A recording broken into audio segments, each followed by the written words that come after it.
तेज और smart connectivity दे रही है और ये हमारा जेवर एयरपोर्ट पूरे उत्तर भारत को दुनिया से जोड़ रहा है। और आपने अभी वीडियो में देखा, ये ऐसा एयरपोर्ट बन रहा है, हर 2 मिनट में एक जहाज उड़ेगा, हर 2 मिनट में एक जहाज उड़ेगा। पहले सपा वालों ने नोएडा को अपनी लूट का एटीएम बना लिया था, लेकिन आज भाजपा सरकार में वही नोएडा यूपी के विकास का सशक्त इंजन बन रहा है। साथियों, जेवर का ये एयरपोर्ट डबल इंजन सरकार की कार्य संस्कृति का भी बहुत अच्छा उदाहरण है।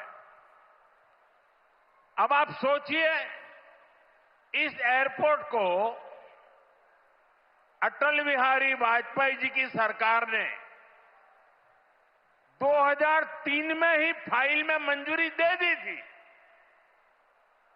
2003 में आप में से बहुत होंगे जिसका जन्म नहीं हुआ होगा, बहुत वो लोग होंगे जो उस समय 25-30 साल के 35 साल के हुए होंगे और आज रिटायर्ड की हो गए, लेकिन एयरपोर्ट नहीं बना। लेकिन केंद्र में कांग्रेस और यहां की पहले की सरकारों ने सालों तक इस एयरपोर्ट की नींव तक नहीं पड़ने दी। 2004 से 2014 तक ये एयरपोर्ट फाइलों में ही दबा रहा। जब हमारी सरकार बनी तो यूपी में सपा की सरकार थी। शुरू के 2-3 सालों में सपा वालों ने इस पर काम नहीं होने दिया, लेकिन जैसे ही यहां भाजपा एनडीए की सरकार बनी, दिल्ली में भाजपा एनडीए की सरकार बनी, तो जेवर एयरपोर्ट की नींव भी पड़ी, निर्माण भी हुआ और अब ये शुरू भी हो गया है। साथियों, एयरपोर्ट के अलावा ये क्षेत्र देश के 2 बड़े फ्रेट कॉरिडोर्स का भी हब बन रहा है। ये फ्रेट कॉरिडोर मालगाड़ियों के लिए बिछाई गई स्पेशल पटरियां हैं। इससे उत्तर भारत की बंगाल और गुजरात के समंदर से कनेक्टिविटी बेहतर हो गई है और दादरी वो स्थान है जहां ये दोनों कॉरिडोर्स आपस में मिलते हैं। यानी यहां किसान जो उगाते हैं, यहां उद्योग जो कुछ बनाते हैं, वो जमीन से, हवाई मार्ग से दुनिया के कोने कोने तक तेजी से जा पाएगा। ऐसी मल्टी मॉडल कनेक्टिविटी के कारण यूपी दुनिया भर के निवेशकों के लिए बहुत बड़ा आकर्षण बन रहा है। साथियों, जिस नोएडा को पहले अंधविश्वास के कारण अपने हाल पर छोड़ दिया गया था, कुर्सी जाने के डर से पहले के सत्ताधारी यहां आने से डरते थे। मुझे याद है, यहां की सपा सरकार थी और मैंने नोएडा आने का कार्यक्रम बनाया, तो मुख्यमंत्री इतने डरे हुए थे कि वो उस कार्यक्रम में नहीं आए और मुझे भी डराने की लोगों ने कोशिश की कि नोएडा मत जाओ मोदी जी, अभी अभी प्रधानमंत्री बने हो। मैंने कहा इस धरती का आशीर्वाद लेने जा रहा हूं जो मुझे लंबे अरसे तक सेवा करने का मौका देगा।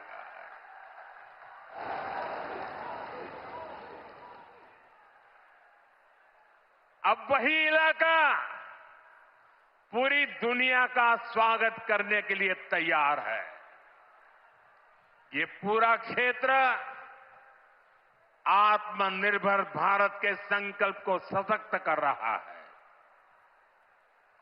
साथियों, इस क्षेत्र की अर्थव्यवस्था में खेती किसानी का बहुत महत्व है। मैं आज उन मेरे किसान भाई बहनों का विशेष रूप से आभार व्यक्त करता हूं जिन्होंने इस प्रोजेक्ट को साकार करने के लिए अपनी जमीनें दी हैं। उन किसानों के लिए जोरदार तालियां बजाइए दोस्तों। मेरे किसान भाई बहनों के लिए जोरदार ताली बजाइए। मेरे किसान भाई बहन, आपके इस योगदान से ही इस पूरे क्षेत्र में विकास का एक नया दौर शुरू होने जा रहा है। आधुनिक कनेक्टिविटी का जो विस्तार यहां हो रहा है उससे पश्चिमी यूपी में फूड प्रोसेसिंग की संभावनाओं को और बल मिलेगा। अब यहां के कृषि उत्पाद दुनिया के बाजारों में और बेहतर तरीके से जा पाएंगे। साथियों, यहां मैं अपने किसान साथियों का एक और बात के लिए भी आभार व्यक्त करना चाहता हूं। आपके गन्ने से जो इथेनॉल बनाया गया है उससे कच्चे तेल पर देश की निर्भरता कम हुई है। अगर इथेनॉल का उत्पादन न बढ़ता, पेट्रोल में उसकी ब्लेंडिंग न बढ़ती, तो देश को हर वर्ष 4.5 करोड़ बैरल 4.5 करोड़ बैरल यानी लगभग 700 करोड़ लीटर कच्चा तेल विदेशों से मंगवाना पड़ता। किसानों के परिश्रम ने देश को इस संकट के समय में इतनी बड़ी राहत दी है।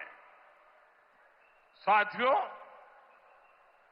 इथेनॉल से देश को तो फायदा हुआ ही है, किसानों को भी बहुत बड़ा लाभ हुआ है। इससे करीब 1.5 लाख करोड़ रुपए की विदेशी मुद्रा बची है। यानी इथेनॉल न बनाते तो ये पैसा विदेश जाना तय था।